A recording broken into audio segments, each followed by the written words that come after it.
Good morning everyone. Basa tayo guys.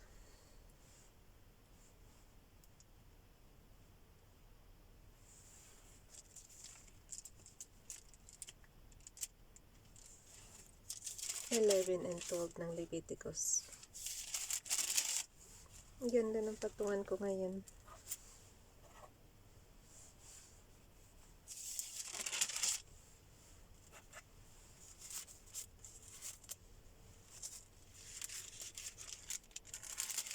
And medyo ano to, 26 1 to 25.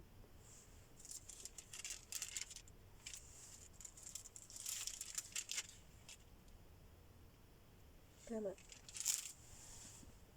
Okay, 11-12 muna tayo ng Leviticus. Hinati ba ulit niya? Hinati nga ulit. Yung Matthew 26 guys, ang haba o tatlong hati ginawa niya. 26, 1 to 25 ngayon, tapos bukas 26 to 50, tapos susunod na araw 51 to 75. Grabe haba.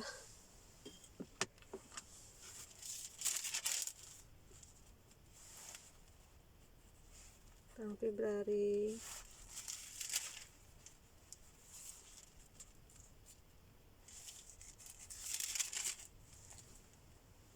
11.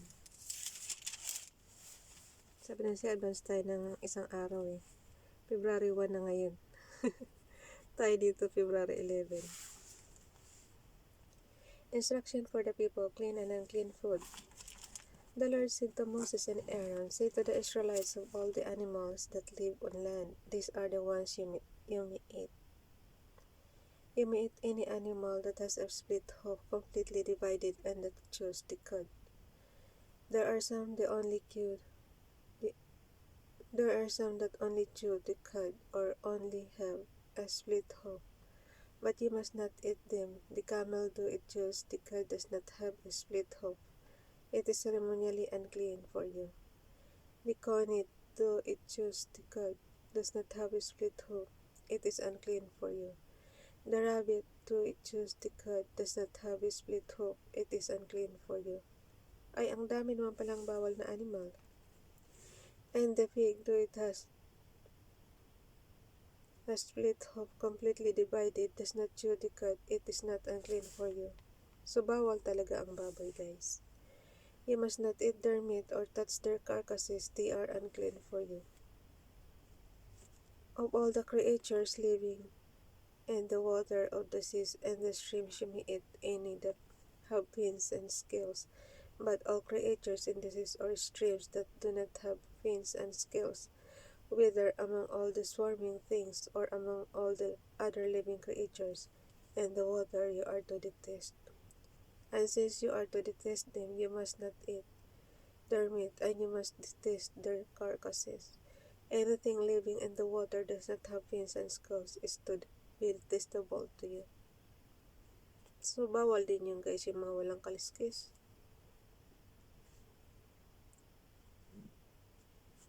Dahil pa naman kumakain ng di ba hito, wala yun kaliskis.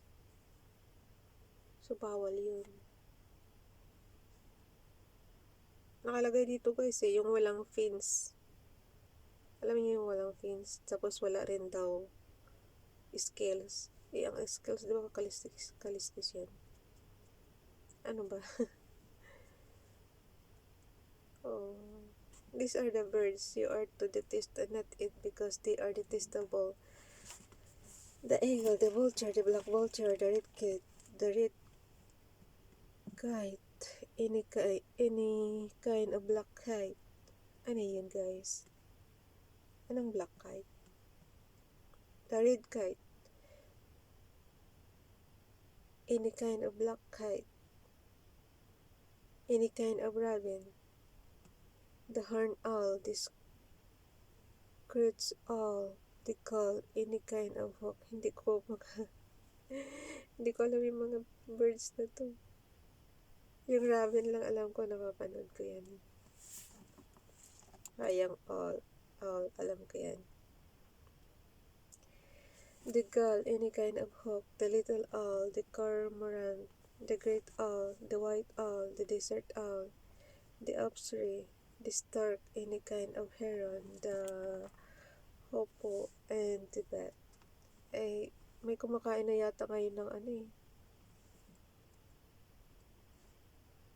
Diba? Yung bat. All flying insects that walk on all fours are to be detestable to you. Huwag mo sabihin pati insect kinakain na rin. Pero bawal talaga dito sa ano. Wala namang kumakain ng insect, Father God. Nilagay mo pa talaga dito sa ano. May kumakain ba sa atin na insect? Ayan o, all flying insects that walk on all four are to be detestable to you. There are, however, some winged creatures that walk on all fours that you may eat. These that have jointed legs for hopping on the ground. Of these you may eat any kind of locust. Nung magkaroon ng plug ng locust, guys, ito pala, pwede pala kainin siya, oh. Di sana kinain nila. Ayan, oh. Of this you may eat any kind of locust. Katydid, cricket, grasshopper. Pwede kainin ang grasshopper? Paano luto gagawin dun? Ayan na naman tayo sa reaction eh. But all the winged creatures that have 4 legs you are to detest. So yung grasshopper, 2 legs lang yun eh. So pwede. Pero pag 4 legs, hindi pwede. You will make yourselves unclean by this. Whoever touches their carcasses will be unclean till evening. Whoever pick up one of their carcasses must wash his clothes, and he will be unclean till evening.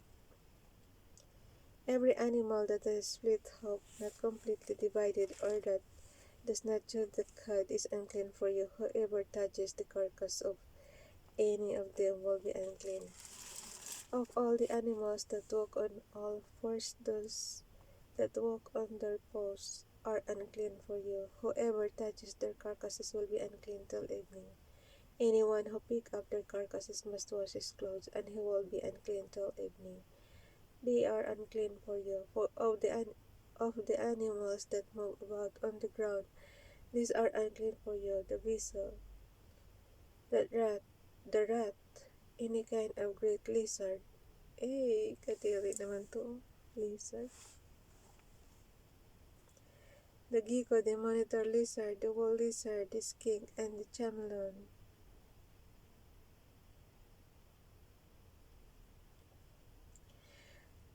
Tapos sabi nila, natuwa ako. Tapos sabi nila, nakakaano daw to, nakakagaling daw ng hika. Samantalang dito, bawal. Ayan o. Sa verse 29, basahin nyo. Of the animal that move about on the ground, these are unclean for you: the weasel, the rat, any kind of great lizard, the gecko, the monitor lizard, the wall lizard, the skink, and the chameleon. Of all those that move along the ground, these are unclean for you. Unclean na raw yan, guys. Tapos, inaano nyo pa sa ano. Mapaniwala talaga nung araw. Oh. Mabuti na lang nabasa natin. So, yun. Whoever touches them when they are dead will be unclean till evening. When one of them dies and falls something, that article, whatever its use, will be unclean, whether it is made of wood, cloth, hide, or sackcloth.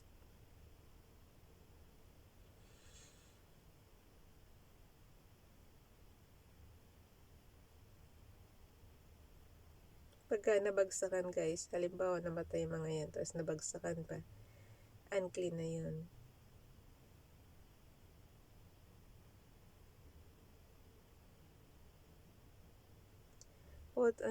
Put it in water, it will be unclean till evening, and then it will be clean. So, tubig lang katapat. If one of them falls into clay pot, everything in it will be unclean, and you must break the pot. Hala.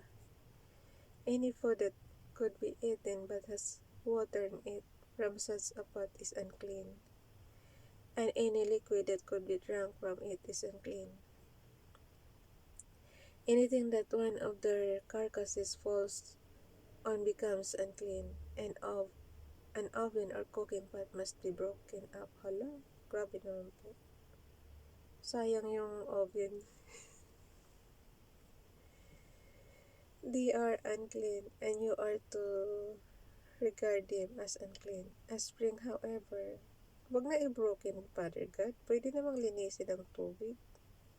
Sayang yung oven. Ang mahal-mahal yan eh. A spring, however, or a cistern for collecting what remains clean, but anyone who touches one of these carcasses is unclean. Kasi hindi mo naman maiwasan na mga yan magapangan, diba? Tapos mabagsakan daw. Pag nabagsakan, tapos namatay yung ano na yun, kailangan i-broken mo na siya.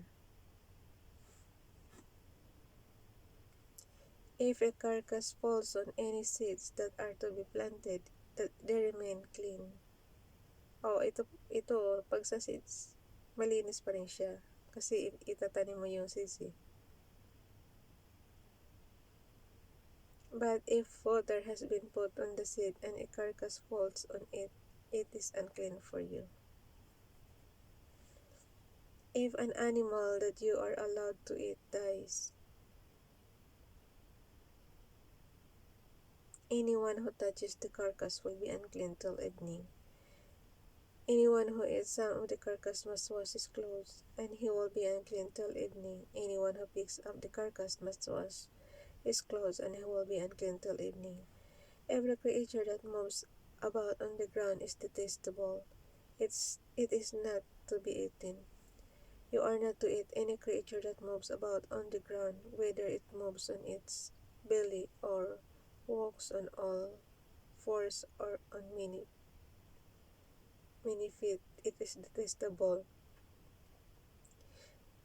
So guys, ayan oh. So verse 41, every creature that moves about on the ground is detestable. It is not to be eaten. So how about yung snake? May kumakain na ng snake, diba? Do not defile yourselves by any of these creatures. Do not make yourselves unclean by means of them, or be made unclean by them. I am the Lord your God. Consecrate yourselves and be holy, because I am. Nakalagay kasi guys creature that moves about on the ground daw. Even yung ginagamit, whether if it moves on its belly. Diba yung yung ginagamit ng snake is belly para makagapang sila. Or walks on all fours on many feet. It is detestable.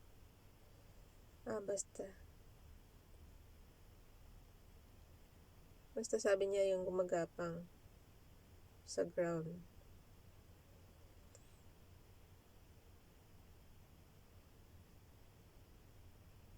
These creatures, do not make yourselves unclean by means of them, or be made unclean by them.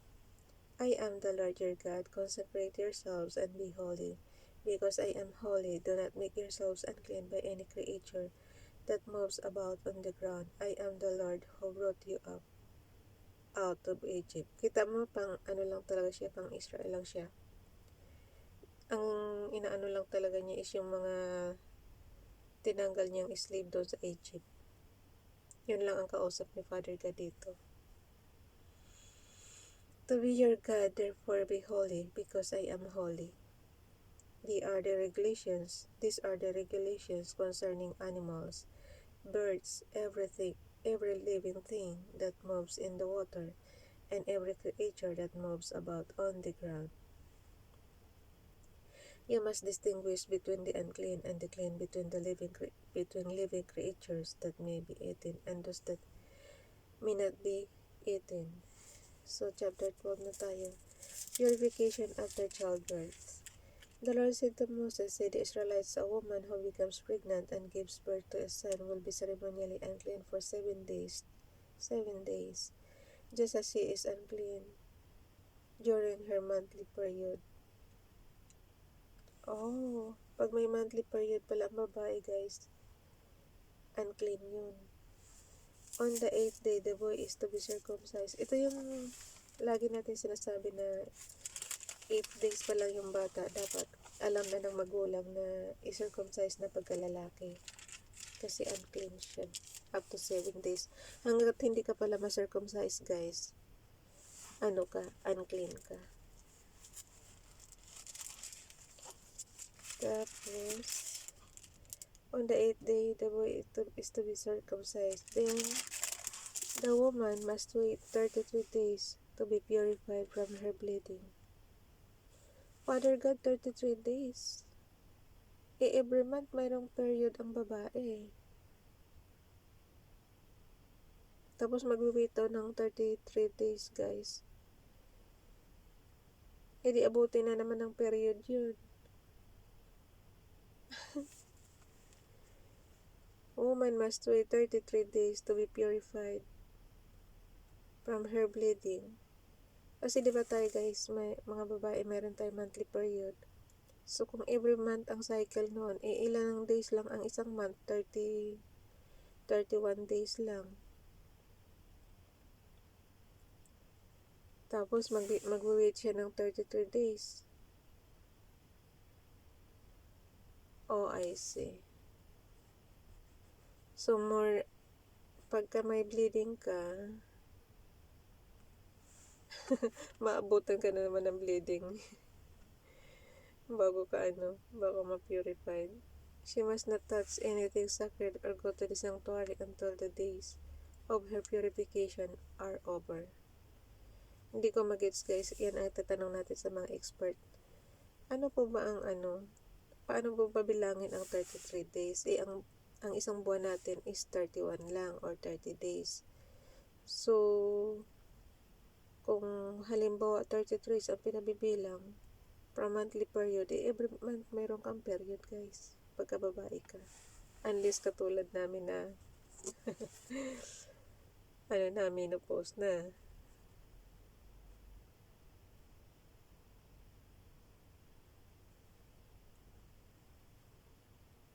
Until the days of her purification are over. If she gives birth to a daughter for 2 weeks, the woman will be unclean, as during her period. Then she must wait 66 days to be purified from her bleeding. Mas matindi pag bagong panganak, guys. 66 days bago siya ma-purified. When the days of the purification for a son or daughter are over, she is to bring to the priest at the entrance to the tent of meeting a year-old lamb for a burnt offering and a young pigeon. Basta, guys, ito yung tanong natin, ha. Tanong natin yun sa mga expert. At paano niyo po babibilangin yung 33 days doon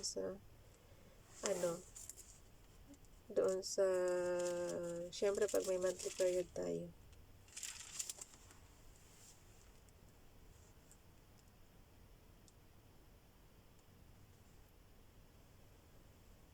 When the days of her purification for a son or daughter are over, she is to bring to the priest at the entrance of the tent of meeting a year-old lamb or burnt offering and a young pigeon or a dove for a sin offering.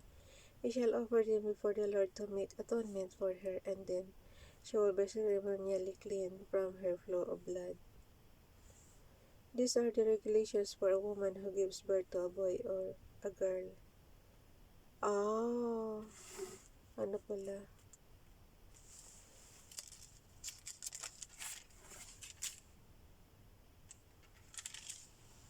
Grabe, no? Marumi ka pala pagka bagong panganak ka. If she cannot afford a lamb, she is to bring 2 doves or 2 young pigeons, one for a burnt offering and the other for a sin offering. In this way, the priest will make atonement for her and she will be clean. Pero mo, guys, sa tanang buhay natin, ngayon lang natin nabasa to na marami pala ikaw pagkabagong panganak ka. Hindi kasi tayo nagbabasa ng Bible noong araw. Magbabasa man yung, alam mo yung lang, yung lang yung mapili. Hindi katulad nito na sunod-sunod. Doon mo malalaman na maraming bawal. Katulad yan, ngayon lang natin nabasa na marumi ka pala pagkabagong panganak. Dapat 66 days bago ka maging clean. Wala na, late na. Diba? Late na natin nabasa. Lipat na tayo sa ano, guys? Matthew.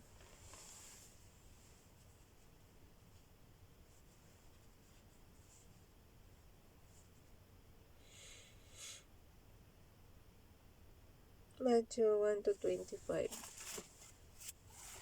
Ay, Matthew 1 to 25. 26, 1 to 25. Sana yung aking ano? Ba't nawala?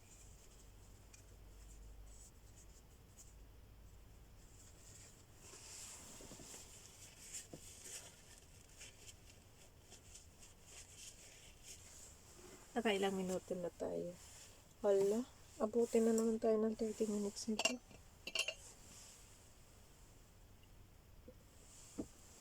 Huwag na magtanong. Nakakatagal ang tanong eh. 26, 1 to 25 tayo ng Matthew. Hindi, nalaman lang kasi natin ngayon yung ano. Tsaka guys, kayong mga ngayon pa lang nalaman na dapat i-circumcise nyo yung mga anak nyo lalaki pagdating ng 8 days. Pero mga baby pa lang i-circumcise mo na siya dapat.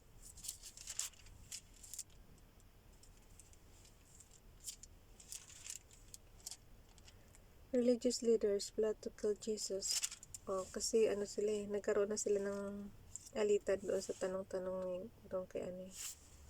Doon tanong-tanong nila kay Jesus.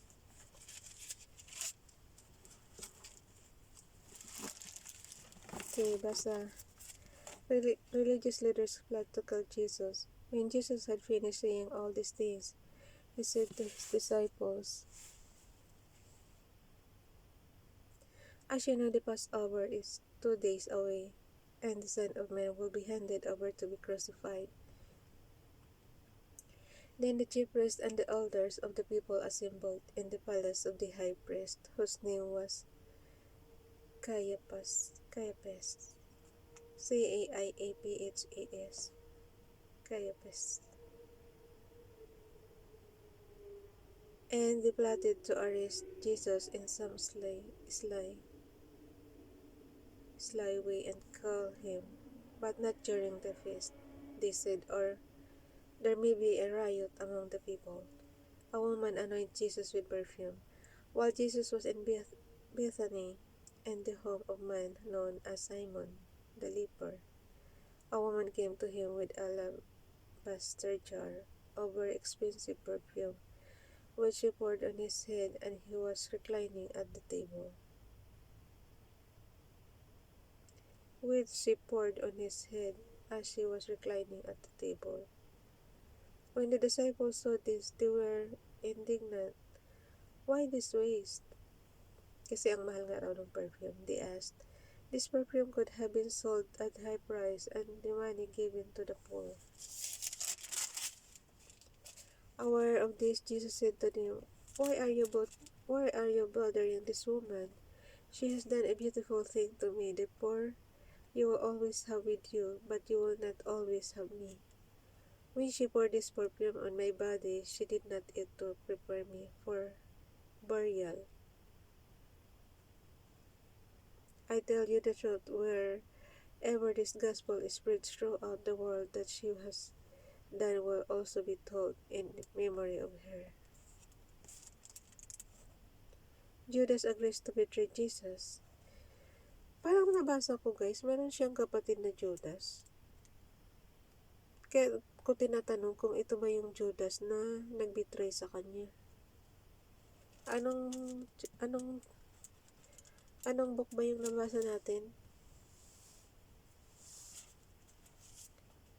Nakalimutan ko na. Basta yung maano niya yung video ko dyan. Sino po siyang Judas? Basta may na ano siya dito na kapatid ni Jesus eh. Then one of the 12, the one called Judas Iscariot, went to the chief priest and asked, "What are you willing to give me if I hand him over to you?" So they counted out of him 30 silver coins. From then on, Judas was for an opportunity to hand him over. Magkano ngayon ang silver sa panahon natin, guys? Nakalagay 30 silver coins. Disciples prepared for the Passover. On the first day of the feast of unleavened bread, the disciples came to Jesus and asked, "Where do you want us to make preparations for you to eat the Passover?" He replied, "Go into the city to a certain man and tell him, 'The teacher says, my appointed time is near. I am going to celebrate the Passover with my disciples at your house.'" So the disciples did as Jesus had directed him and prepared the Passover. Hanggang 25 lang tayo, guys. 26 to 25 lang. 1 to 25.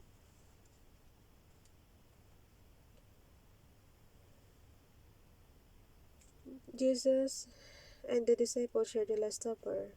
When evening came, Jesus was reclining at the table with the 12, and while they were eating, he said, "I tell you the truth, one of you will betray me." They were very sad and began to say to him, one after the other, "Surely not I, Lord." Jesus replied, "The one who has dipped his hand into the bowl with me will betray me. The Son of Man will go just as it is written about him. But woe to that man who betrays the Son of Man. I would be better for him if he had not been born." Then Judas, the one who betrayed him, said, "Surely not I, Rabbi." Jesus answered, "Yes, it's you." Bistado na pala, umpisa pa lang eh. Dapat hindi na tinuloy. Okay guys, bye everyone. God bless.